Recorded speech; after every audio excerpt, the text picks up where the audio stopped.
नमस्कार। मैं doctor Alpana Pareek, associate professor, government college Jaipur.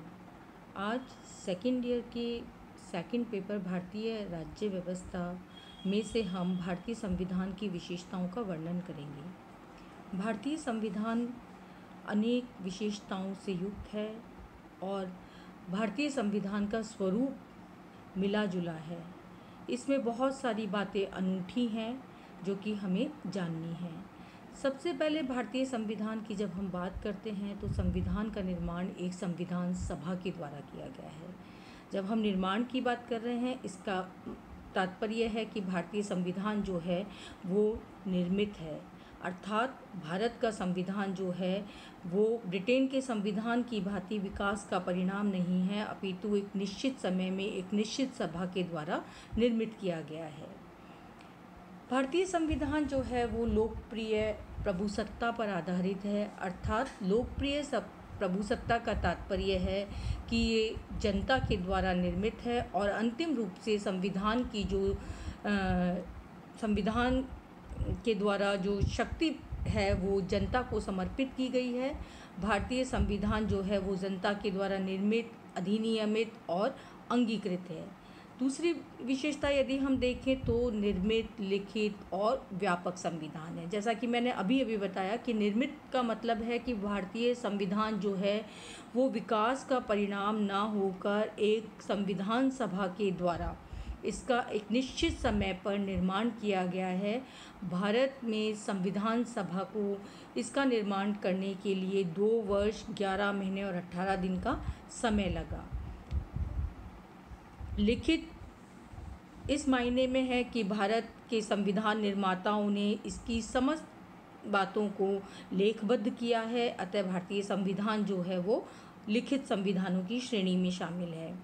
इसी तरीके से भारतीय संविधान विश्व का सबसे व्यापक संविधान है, क्योंकि इस संविधान में आरंभ में 395 अनुच्छेद, 8 अनुसूचियाँ और 22 भाग थे, जो वर्तमान समय में लगभग 450 अनुच्छेद, 25 भाग और 12 अनुसूचियाँ हो गई हैं।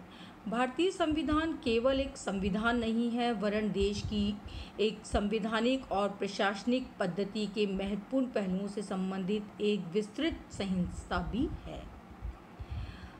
तीसरा है संपूर्ण प्रभुत्व संपन्न लोकतांत्रिक गणराज्य।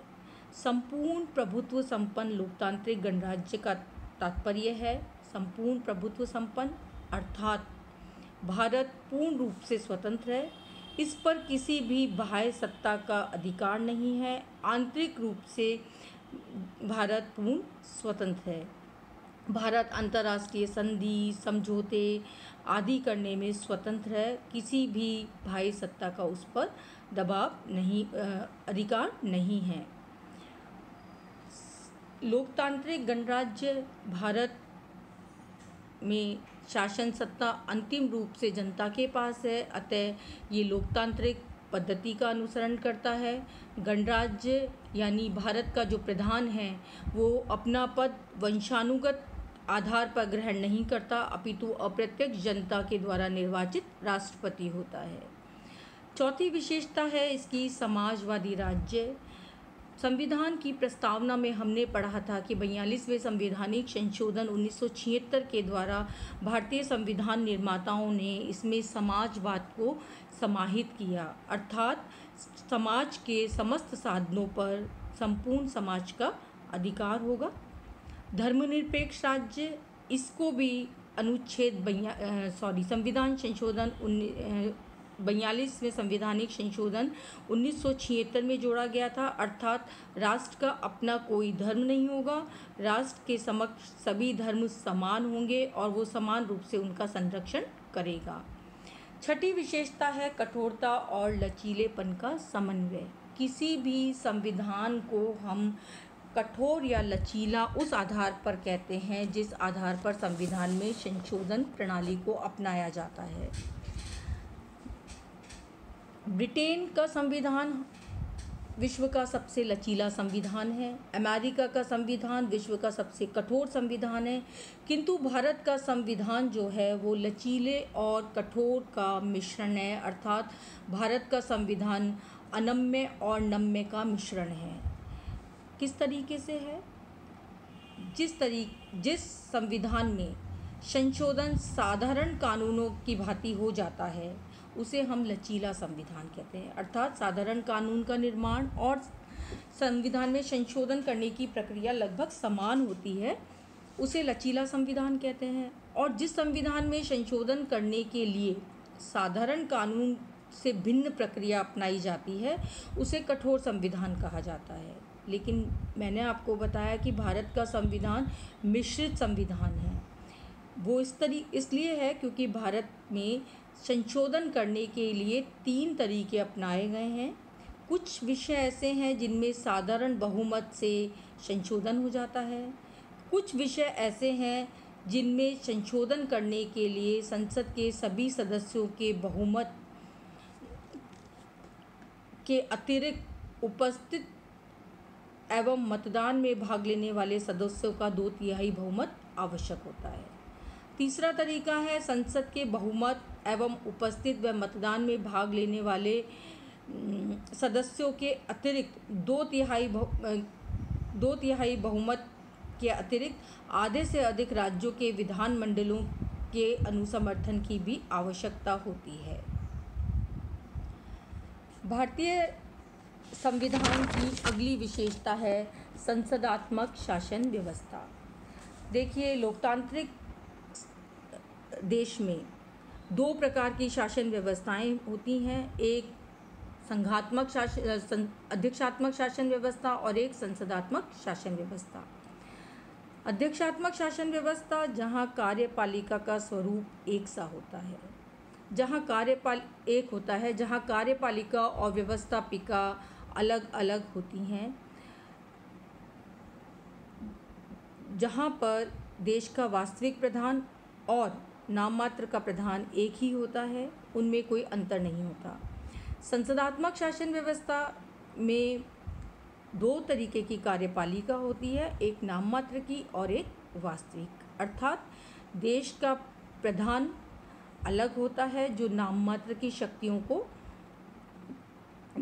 का शक्तिधारी होता है। शासन की समस्त शक्तियाँ उसके पास होती है, किंतु उनका प्रयोग वास्तविक कार्यपालिका अर्थात देश का वास्तविक प्रधानमंत्री और उसका मंत्रिमंडल करता है।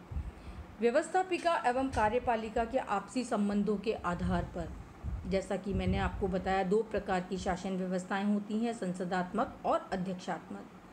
भारतीय संविधान निर्माताओं ने एक लंबे प्रशासनिक अनुभव के कारण संसदात्मक शासन प्रणाली को अपनाया, क्योंकि हम एक लंबे समय तक ब्रिटेन के उपनिवेश थे और ब्रिटेन चूँकि संसदात्मक शासन व्यवस्था को अपनाए हुए था, या एक शब्दों में कहूँ तो संसदात्मक शासन व्यवस्था का जन्म ब्रिटेन में हुआ, तो हमें उस शासन व्यवस्था की प्रक्रिया के हम अभ्यस्त थे।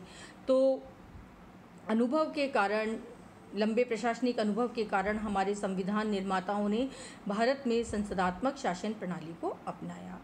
इस शासन व्यवस्था के अंतर्गत शासन की वास्तविक सत्ता मंत्री परिषद और प्रधानमंत्री में निहित होती है, जिसे जनता चुनती है, और व्यवस्थापिका में अपने विश्वास मत के कारण अस्तित्व में रहती है।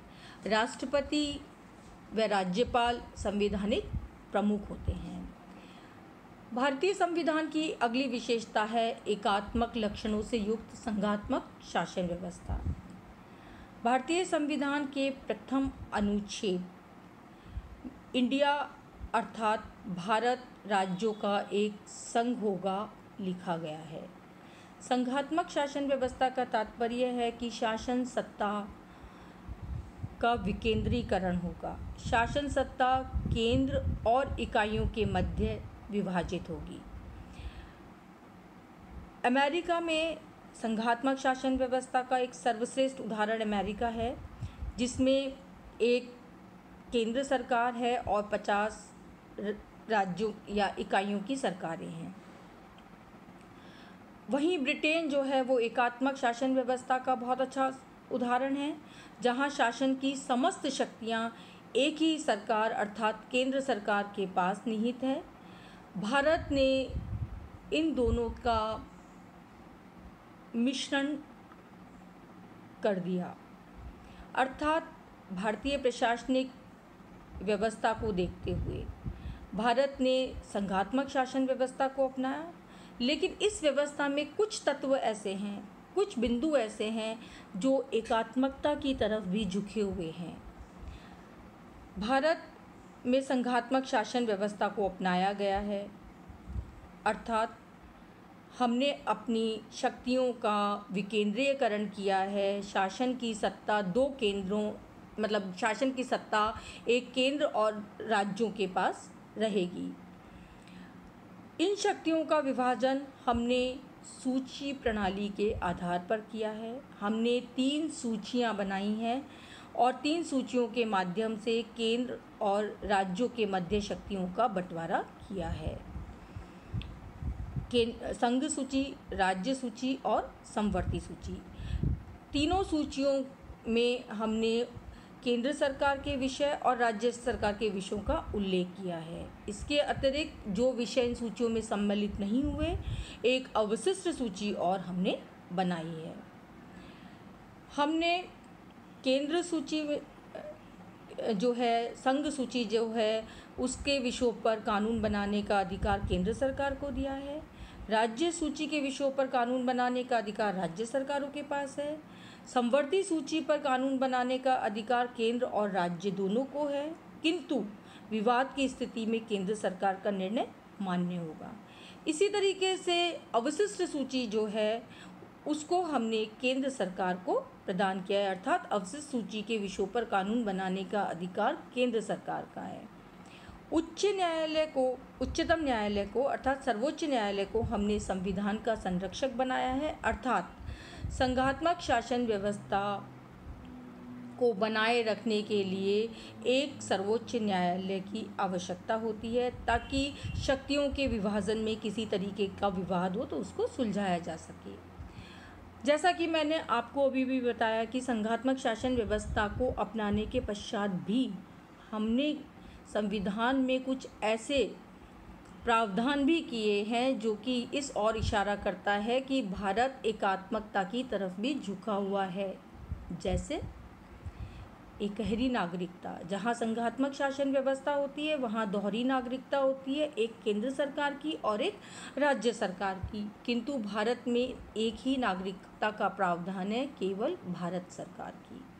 इसी तरीके से अखिल भारतीय सेवाएं, अखिल भारतीय सेवाओं के अधिकारियों को हम राज्य सरकारों में पदस्थापित करते हैं, राज्य में पदस्थापित करते हैं, अर्थात वो केंद्र सरकार के अधिकारी राज्यों में कार्य करते हैं। इसी तरीके से राज्यपाल, राज्यों में राज्यपाल जो है वो केंद्र द्वारा, राष्ट्रपति द्वारा मनोनीत व्यक्ति होता है जो कि केंद्र और राज्य के मध्य कड़ी का काम करता है। इसी तरीके से संसद के द्वारा राज्यों के नाम, क्षेत्र, सीमाओं, अनुदान आदि में परिवर्तन करने का अधिकार है। अंत में संकटकालीन स्थितियों के उपस्थित होने पर, अर्थात अनुच्छेद 356, अनुच्छेद 352, 356 और 360 का यदि प्रयोग किया जाता है तो समस्त शक्तियां केंद्र सरकार के पास आ जाएगी। कई विद्वानों ने संविधान को, भारतीय संविधान को अर्ध संघात्मक संविधान की उपमा भी दी है, या एक ऐसा संघात्मक संविधान कहा है जो कि एकात्मकता की तरफ झुका हुआ है। इसकी नेक्स्ट जो विशेषता है वो है संसदीय प्रभुता व नागरिक सर्वोच्चता में समन्वय। संविधान में इंग्लैंड की भांति संसद की प्रभुसत्ता और अमेरिका की भांति न्यायिक सर्वोच्चता के बीच का मार्ग अपनाया है। संविधान सर्वोच्च है, न्यायपालिका को न्यायिक पुनरावलोकन की शक्ति प्राप्त है एवं संसद को ये अधिकार है कि वो न्यायपालिका की शक्तियों को आवश्यकता अनुसार सीमित कर सकती है। मौलिक अधिकार एवं मूल कर्तव्य है इसकी अगली विशेषता है। मौलिक अधिकारों की संकल्पना हमने अमेरिका से ली है। मौलिक अधिकार अर्थात नागरिकों को प्रदत्त ऐसे अधिकार और स्वतंत्रताएं जिसे राज्य एवं सरकार के विरुद्ध भी लागू किया जा सकता है। भारतीय संविधान में भाग 3 में मौलिक अधिकारों की व्याख्या की गई है। मौलिक अधिकारों की व्याख्या संविधान निर्माताओं ने व्यापक रूप से की है और आरंभ में नागरिकों को 7 मौलिक अधिकार प्रदान किए गए थे, किंतु 44वें संवैधानिक संशोधन के द्वारा संपत्ति के मौलिक अधिकारों को मूल अधिकार की श्रेणी में से हटा दिया है। अब नागरिकों के पास 6 मौलिक अधिकार हैं, जिनका वर्णन संविधान के भाग 3 में किया गया है। किंतु संविधान ने ये स्पष्ट कर दिया है कि किन किन परिस्थितियों में इन मौलिक अधिकारों को सीमित किया जा सकता है या स्थगित किया जा सकता है। 42वें संवैधानिक संशोधन 1976 के द्वारा मूल संविधान के भाग 4A में नागरिकों के 10 मौलिक कर्तव्य भी बताए गए हैं। अगली विशेषता है राज्य के नीति निर्देशक तत्व। संविधान के भाग 4 में शासन संचालन के लिए मूलभूत सिद्धांतों का वर्णन किया गया है। नीति निर्देशक सिद्धांतों की संकल्पना हमने आयरलैंड से ली है, जहाँ पर मौलिक अधिकार वाद योग्य है, अर्थात उनका किसी व्यक्ति के द्वारा या सरकार के द्वारा हनन किया जाता है तो व्यक्ति न्यायालय की शरण ले सकता है, किंतु नीति निर्देशक तत्व जो हैं वो अवाद योग्य हैं, अर्थात न्यायालय जो है उनमें किसी भी तरीके का निर्णय नहीं दे सकता। स्वतंत्र न्यायपालिका इसकी अगली विशेषता है। संघात्मक शासन व्यवस्था में एक सर्वोच्च न्यायपालिका, एक स्वतंत्र न्यायपालिका की व्यवस्था की गई है, क्योंकि हमने संविधान की संरक्षक के रूप में न्यायपालिका को शक्तियां प्रदान की है और इस नाते न्यायपालिका की जो भूमिका है वो काफ़ी व्यापक है। 13वीं विशेषता है वयस्क मताधिकार। भारत में प्रत्येक वयस्क नागरिक को, जो कि आयु पहले 21 वर्ष थी किंतु बाद में संशोधन करके इसकी 18 साल कर दी गई है, बिना किसी धर्म, जाति, लिंग आदि के आधार पर भेदभाव किए प्रत्येक वयस्क व्यक्ति को मत देने का अधिकार है। 14वीं विशेषता इसकी है इकहरी नागरिकता। संघात्मक शासन व्यवस्था के उपरांत भी भारतीय संविधान निर्माताओं ने बंधुत्वता की भावना को कायम रखने के लिए इकहरी नागरिकता को अपनाया गया है, अर्थात भारत के प्रत्येक नागरिक के पास केवल भारत की नागरिकता है, राज्यों की नागरिकता भारत ने प्रदान नहीं की है। अगली विशेषता है अल्पसंख्यक तथा पिछड़े वर्गों के कल्याण के लिए विशेष व्यवस्थाएं।